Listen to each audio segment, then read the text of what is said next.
लौट करके आए, ब्रह्मा जी से शिकायत की, देखिए महाराज, हम देवता हो करके भी हरि कथामृत से वंचित और मानवों को इसका अधिकार दिया। हम जानना चाहते हैं कि इस कथामृत में ऐसी क्या विशेषता है। ब्रह्मा जी कहते हैं, अच्छा ये देखो कि परीक्षित का परिणाम क्या होता है कथा सुनकर। तो 7 दिन के बाद कथामृत पान करने वाले परीक्षित को जो परम पद प्राप्त करते हुए देखा तो धाता अपि विस्मितः, ब्रह्मा बाबा भी आश्चर्यचकित रह गए। राज्ञो मोक्षम तथा वीक्ष्य पुरा धातापि विस्मितः, सत्यलोके तुलां बद्ध्वा तौलयत साधनान्यजः। महाराज परीक्षित का मोक्ष जब विधाता ने देखा तो आश्चर्यचकित हो गए। तराजू पर तौल करके देखा आखिर के इस भागवत की क्या विशेषता है। तो तराजू के एक पल्ले पर श्रीमद् भागवत को रखा और दूसरे पल्ले पर अनेकानेक धर्म शास्त्रों को रखते चले गए। और जब उठा करके देखा तो लघुन्यन्यानि जातानि गौरवेण इदं महत्, तदा ऋषिगणा सर्वे विस्मयं परमं ययुः। महान आश्चर्यचकित रह गए सब देवता और महात्मा कि श्रीमद् भागवत की तुलना में अन्य धर्म शास्त्रों का पल्ला एकदम ऊपर लटक गया।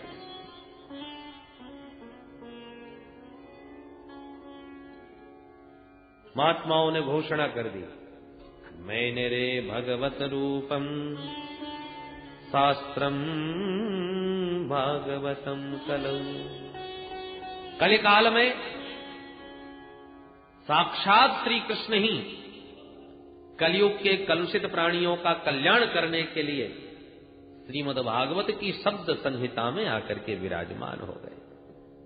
बोल भागवत भगवान की जय।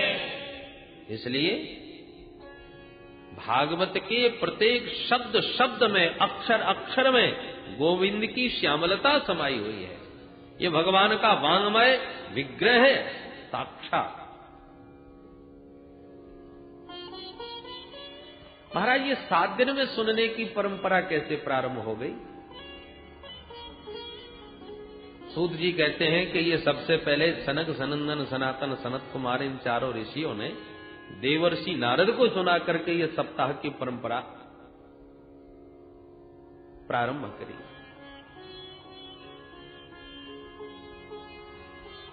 सौनक जी ने पूछा, महाराज नारद जी तो 2 घड़ी से ज्यादा कहीं टिकते ही नहीं, तो ऐसे अस्थिरस्य नारदस्य, उन अस्थिर नारद जी ने 7 दिन बैठ करके भागवतामृत कैसे सुना, कहां सुना, क्यों सुना, कृपा करके बताइए।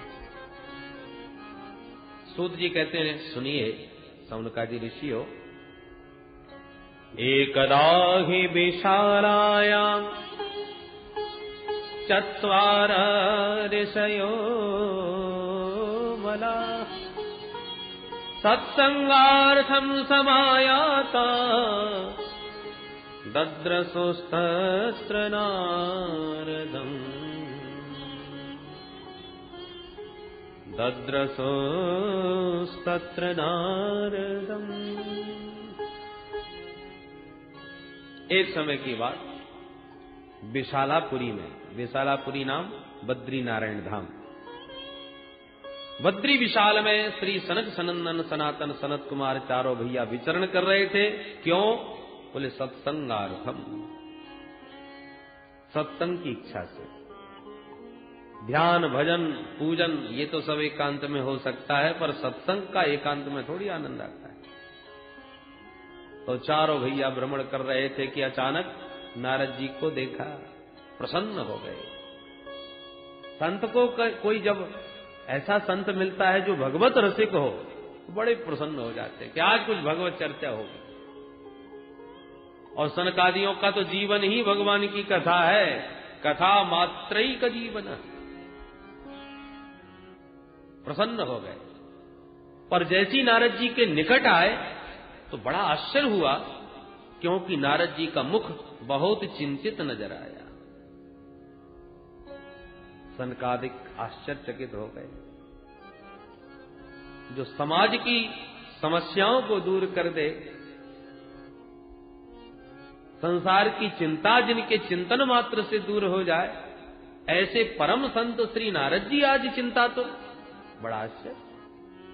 पूछा, कथम ब्रह्मन् दीनमुखः कुतः चिन्तातुरो भवान् त्वरितं गम्यते कुत्र कुतश्चागमनं तव कुतश्चागमनं तव। वो ब्रह्मण कथम दीनमुख, अरे नारद जी महाराज आपका मुख इस प्रकार से लटका हुआ क्यों है? किस बात की चिंता आपको सता रही है? ये भागे भागे कहां से आ रहे हो, कहां जा रहे हो? आपका मुख कमल तो ऐसा लग रहा है जैसे कोई कृपण का धन चला गया हो। गत वित्तो यथा जनः, तुम्हारा क्या चला गया?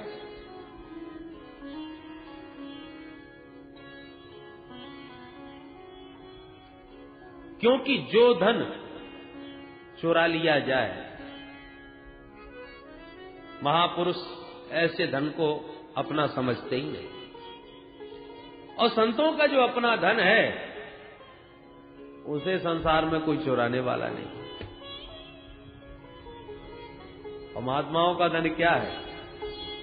हमारो धन राधा श्री राधा श्री राधा, हमारो धन राधा श्री राधा श्री राधा, हमारो धन राधा श्री राधा श्री राधा, हमारो धन राधा श्री राधा श्री राधा, परम धन राधा श्री राधा श्री राधा, परम धन राधा श्री राधा श्री राधा, परम धन राधा राधा राधा राधा राधा, परम धन राधा राधा राधा राधा राधा, हमारो धन राधा श्री राधा श्री राधा, हमारो धन राधा श्री राधा श्री राधा, रसिक धन राधा राधा राधा राधा राधा, रसिक धन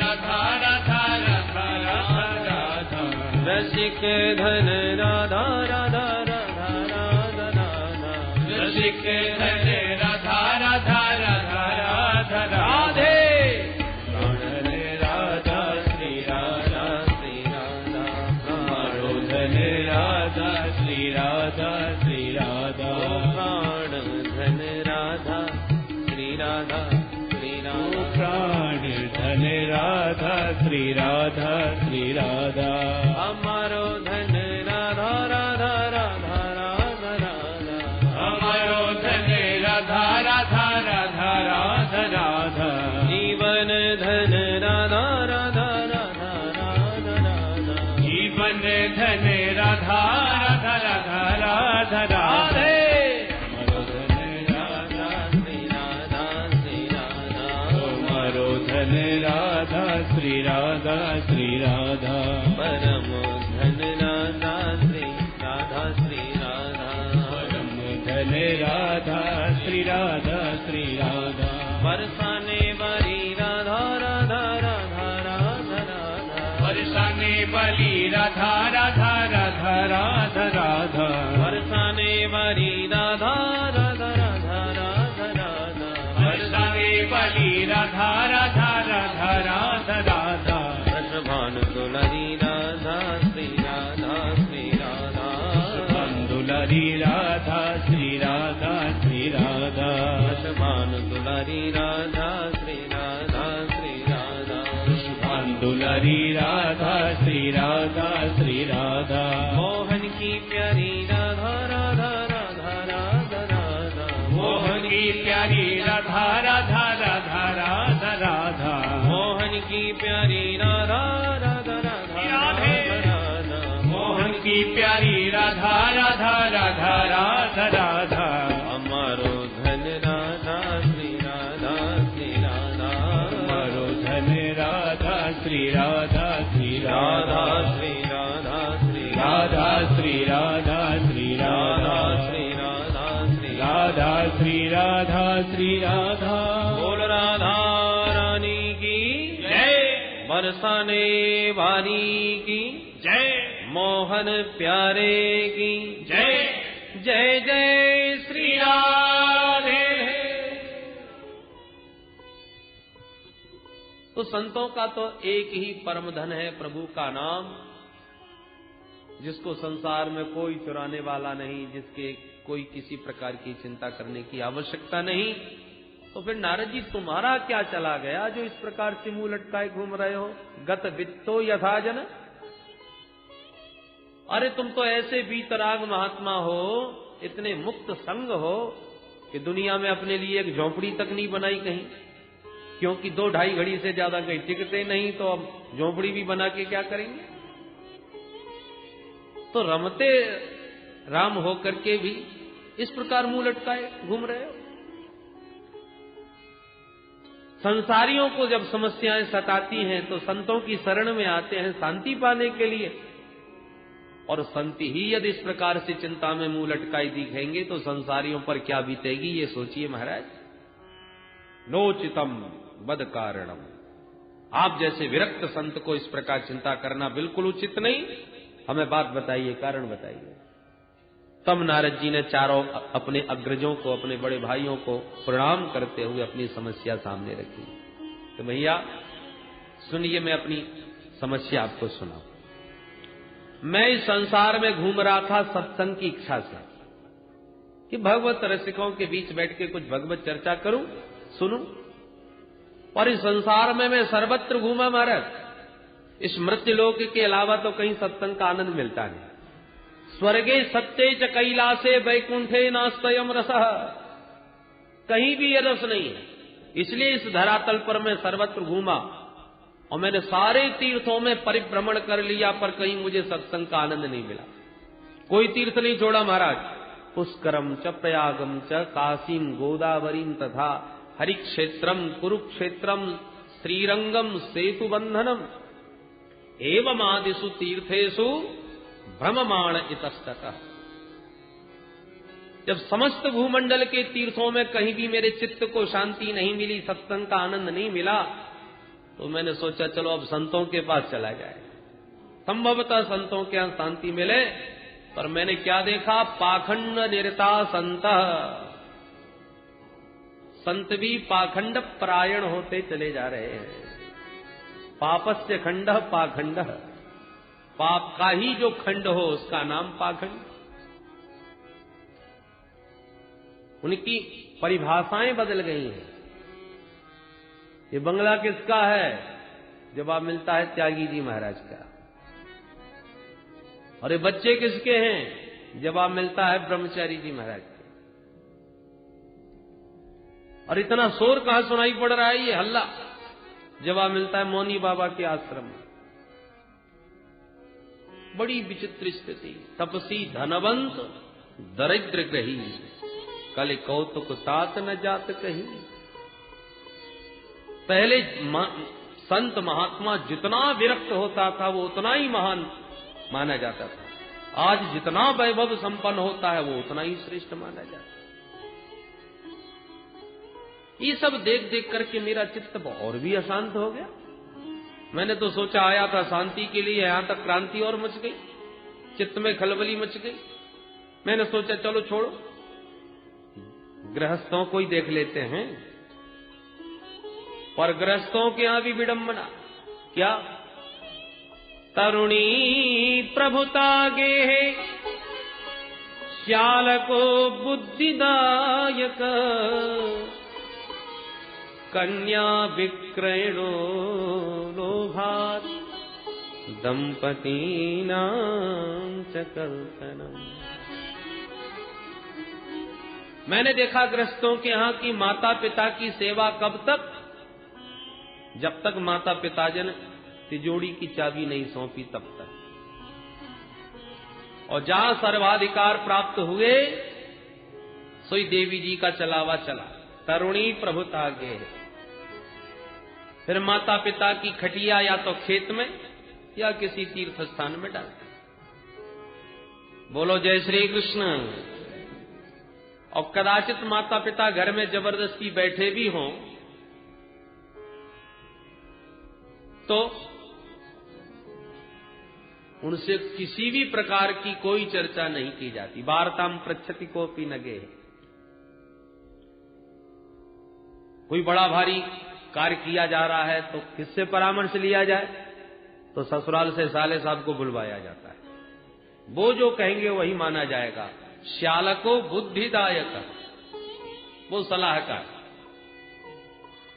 हो सकता है भाई साले साहब बुद्धिमान हो तो सलाह लेने में क्या बुराई है। बोले ना, सलाह तो खूब लिया जाए, परंतु ये सब होने के बाद भी दंपति नाम च कलकनम, पति पत्नी में ही रोज महाभारत हो रहा है। लोभ इस पराकाष्ठा पर पहुंच गया है कि बेटा बेटियों का भी क्रय विक्रय होने लगा है। संबंध नहीं अपितु सौदे होते हैं, जहां सौदा पड़ जाए वही समधि बन जाए। तो जब बुद्धि सम नहीं, विचार सम नहीं, भावनाएं सम नहीं, तो फिर ऐसे समधि जब बनेंगे जो केवल संपत्ति के आधार पर या केवल मांगों के आधार पर समधि बन जाते हैं, बाकी विचारधाराएं सम नहीं होती, इसलिए संबंधों में आए दिन कलह मचा हुआ है। नारद जी कहते हैं भैया ये सब देख देख के मेरा चित्त बड़ा अशांत हो गया। एवं पश्यन कलेर दोषान पर्यटन अवनी महम। ये सारी अवनी पर, धरती पर ये सब दोष देख देख देख करे मेरा चित्त बहुत अशांत हो गया। मैंने सोचा अब कहां जाए भाई। तब मुझे तुरंत श्रीधाम वृंदावन का स्मरण आया। बोल वृंदावन बिहारी लाल की। यामुनम तटमापन्नो यत्र लीला हरे रघु। मेरे प्रभु के दिव्य उस प्राकट्य भूमि में, उस रमण भूमि में, यमुना पुलिन पर मेरे चित्त को अवश्य विश्राम मिलेगा। ऐसा विचार करके मैं सीधा यमुना तट पहुंचा, वृंदावन धाम। पतत्राश्चर्यं मया दृष्टम श्रूयतां तन्मुनीश्वरा। एका तु तरुणी तत्र निसन्ना खिन्नमानसा। मैंने यमुना तट पर जाके क्या देखा बाबा कि एक युवती खिन्न मना बैठी हुई है, आंखों से अश्रुपात कर रही है, और दो बुढ़े उसके सामने अचेतन पड़े हैं। तमाम देवियां उसको घेर करके बैठी हैं, कोई पानी पिला रही है, कोई पंखा कर रही है, कोई समझा रही है। मैंने सोचा ये बेचारी क्यों रो रही है, कौन है, चल करके मैं ही कुछ इसका कष्ट दूर करने का प्रयास करूं। संतों का हृदय तो नवनीत के समान कोमल होता है। सो महाराज उसको दुखी देख करके मेरा हृदय भी द्रवित हुआ, मैं उसके पास गया। फिर मैंने सोचा केवल देवियों का ही समुदाय बैठा है, या पुरुष वर्ग तो कोई नहीं दिख रहा। अब मैं बीच में उन देवियों में जाकर के कहूं कि देवी जी क्यों रो रही हो, क्या कष्ट है, और उसने कहीं उल्टा सीधा कोई जवाब दे दिया कि बाबा चल अब तू अपना काम कर, हम देवियों के समुदाय में तू कहां घुसा चला रहा है। और माताएं जब आपस में बात करती हैं तो बड़ा कोमल हृदय होता है, एक मिनट में ही आंसू बहाने लग जाएं, अगली मिनट मुस्कुराने भी लग जाए। तो हम बाबा बैरागी को बिना बुलाए बिना मतलब के नहीं जाना चाहिए। इसलिए मैं पास तक तो गया, पर प्रश्न करने का साहस नहीं हुआ तो लौट पड़ा। और रोती हुई उस देवी ने जब मुझे देखा तो आवाज लगाई, भो साधो क्षणं तिष्ठ मच्चिन्तामपि नाशय दर्शनं तव लोकस्य सर्वथा गहरं परम। अरे महाराज जी कहां भाग रहे हो, एक मिनट रुकिए तो सही। अरे आप जैसे संतों के तो दर्शन मात्र से जीव के पाप ताप संताप सब नष्ट हो जाते हैं। मेरे तो न जाने कितने जन्मों के भाग्य उदय हुए जो आपके दर्शन प्राप्त हुए, और आपके तो दर्शन मात्र से जीव का दुख दारिद्र्य दूर हो जाता है। नारद जी कहते हैं, भैया जब उन्होंने इस प्रकार से हमको बुलाया तो हम उस देवी के पास गए।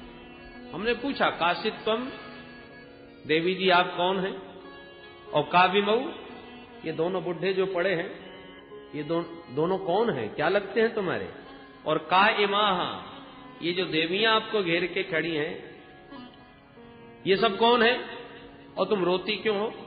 वद देवी सविस्तारम स्वस्य दुखस्य कारण, तुम्हारे दुख का कारण क्या है, विस्तार से हमें बताओ। महाराज जब मैंने उस देवी के प्रति सहानुभूति दिखाई तब उस देवी ने अपना परिचय पूरा विस्तार से दिया। अहम भक्ति रीति ख्याता इमौ में तनयौ मतौ ज्ञान वैराग्य नामानौ काल योगेन जर्जरौ काल योगेन जर्जरौ। महाराज मेरा तो नाम है भक्ति देवी, मैं भक्ति के नाम से विख्यात हूं, और दोनों बुड्ढे जो मेरे सामने पड़े हैं ये दोनों मेरे बच्चे हैं, इनका नाम है ज्ञान और वैराग्य। समय की विडंबना देखो कि मां तो नवयुवती बनी बैठी है और बच्चे दोनों ही बुड्ढे हो गए। कितनी जर्जरित स्थिति इनकी हो रही है। मेरे दुख का मूल कारण यही है महाराज। मैं अपना पूरा परिचय आपको सुनाऊं। दक्षिण भारत में मैं पैदा भई, कर्नाटक में मैं बड़ी भई, महाराष्ट्र आदि प्रदेशों में मेरा कहीं कहीं पर बड़ा सम्मान हुआ, और कई प्रदेश ऐसे भी थे जहां पाखंडियों से खंडित होकर मुझे पीड़ित होकर भागना पड़ा। इस प्रकार से अनेक देश प्रदेशों में घूमती घूमती जैसे ही मैं वृंदावन धाम में पधारी तो वृंदावनम पुनः प्राप्य नवीनेन स्वरूपिणी, मैं इस ब्रज भूमि में आती नव यौवना हो गई, नवयुवती बन गई। पर न जाने क्या हुआ, मेरे दोनों बच्चे एकदम बुढ़े हो गए और मेरे बालकों की यही स्थिति रही। तब तो मुझे फिर इदम स्थानम परित्यज्य विदेशम गम्यते मया, मैं भी इस स्थान को छोड़कर के विदेश भाग जाऊंगी। नारद जी ने सारी स्थिति को एक क्षण में समझ लिया। ओहो, और स्थिति क्या है? भक्ति, ज्ञान और वैराग्य तीनों एक दूसरे के पूरक हैं। जैसे क्षुधातुर व्यक्ति भोजन करने बैठता है तो ग्रास ग्रास पर उसे तुष्टि पुष्टि और क्षुधा निवृत्ति की प्राप्ति होती है, भूख भी मिटेगी, पेट भी भरेगा, इंद्रियों में बल भी आएगा। हर ग्रास ग्रास पर उसे ये तीनों बातें एक साथ प्राप्त होती हैं, अलग अलग नहीं। उसी प्रकार ज्यों ज्यों भगवत चरणारविंद में प्रेम बढ़ता जाएगा, भक्ति पुष्ट होती जाएगी, त्यों त्यों भगवान के स्वरूप का बोध होता जाएगा। और ज्यों ज्यों भगवान के स्वरूप में प्रेम होता गया और भगवान के स्वरूप का ज्ञान होता गया, इस संसार की आसक्ति अपने आप छूटती चली जाएगी, सहज वैराग्य हो जाएगा। ये क्रियाएं अलग अलग नहीं। यदि आपके जीवन में कोरी भक्ति है और ज्ञान वैराग्य ठीक नहीं है तो आपकी भक्ति बांझ है। ज्ञान वैराग्य के बिना भक्ति अपूर्ण है। बोलो जय श्री कृष्ण। संतान के बिना मां का मातृत्व पूर्ण नहीं। ऐसे ज्ञान वैराग्य भक्ति के पुत्र हैं। ज्ञान वैराग्य के बिना भक्ति की परिपूर्णता नहीं। नारद जी ने तुरंत मां को वचन दिया, मां आप वृंदावन छोड़ के न जाइए, क्योंकि आज हर क्षेत्र में हर समाज के लोग, सबका आकर्षण विदेश की ओर है। संतों को भी जब तक 2-4 देशों का परिभ्रमण न करें तब तक संतत्व प्राप्त नहीं होता।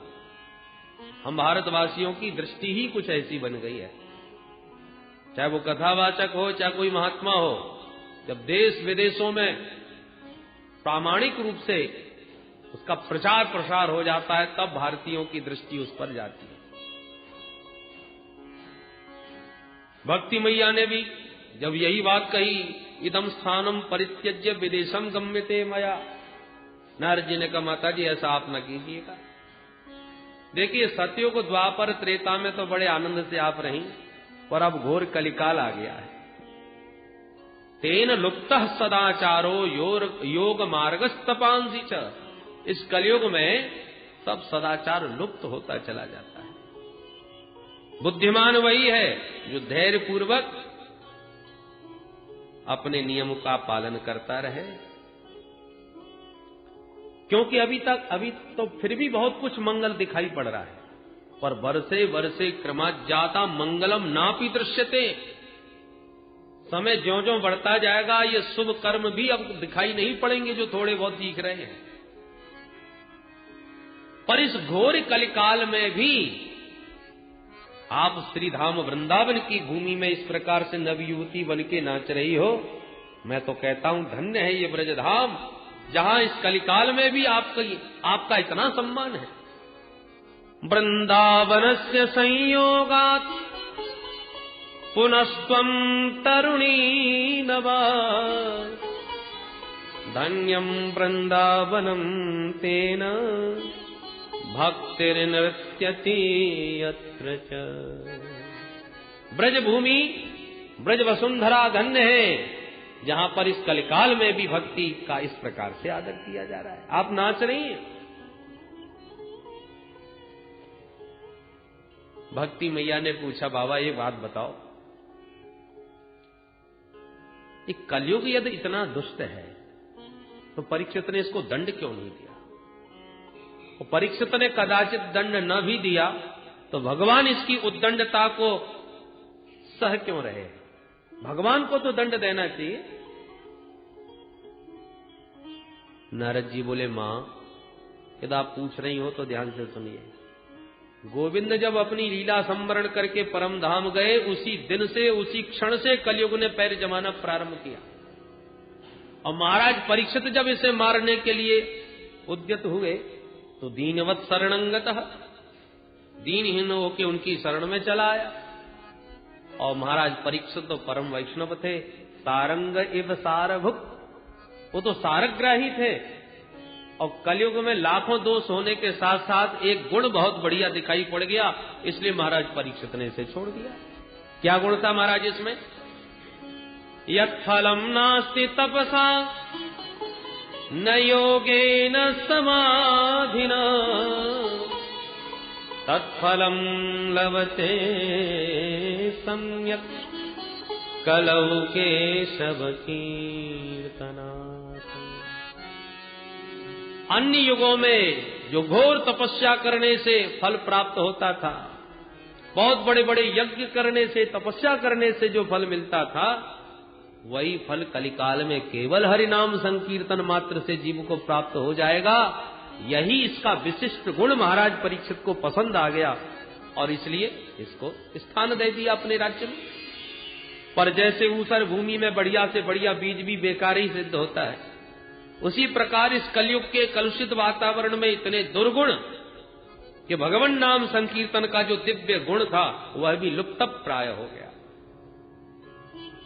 कलयुग में भागवत की कथाएं तो बहुत होती हैं, पर भागवत के अर्थ पर किसी का ध्यान नहीं। भागवत से अर्थ कैसे प्राप्त हो उस पर दोनों की दृष्टि है, क्या श्रोता और क्या वक्ता। श्रोता भी यही उद्देश्य से कथा करवा रहा है, महाराज बढ़िया फैक्ट्री चल जाए, हम भागवत एक हमारी तरफ से भी पक्की, बढ़िया व्यापार चले। और वक्ता का भी वही दृष्टिकोण बन गया है। दुस्तजस्तत् कथार्थ, कथा के अर्थ पर, भागवत के अर्थ पर यदि दृष्टि चली जाए, भागवत के तात्पर्यार्थ को समझ लिया जाए, फिर तो अपने आप ही धनाशक्ति छूट जाएगी। भागवत तो कल्प वृक्ष है, जो मांगो सो मिलेगा। जो व्यापार बढ़िया चलाना चाहते हैं उनका चकाचक व्यापार चलेगा, और जो विद्वान वास्तव में भागवत के द्वारा अपना अर्थ सिद्ध करना चाहते हैं, उनको चकाचक ठाकुर जी की कृपा से ऐसा कोई कथावाचक होगा जो भागवत की कल्प वृक्ष की छाया में बैठ करके निर्धन हो। सब चकाचक कल्प वृक्ष है, जो मांगे सो मिलता है। परंतु भागवत के यदि सद्गुण को, भागवत के यदि तात्पर्य अर्थ को कोई समझ ले, वो तो परमहंस हो जाता है।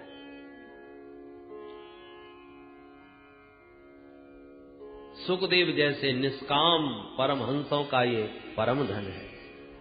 यद वैष्णवानाम धनम, परमहंसों की ये पावन संहिता है। तुम्हारा लक्ष्य क्या है, तुम्हारी कामना क्या है, उसी की पूर्ति करें।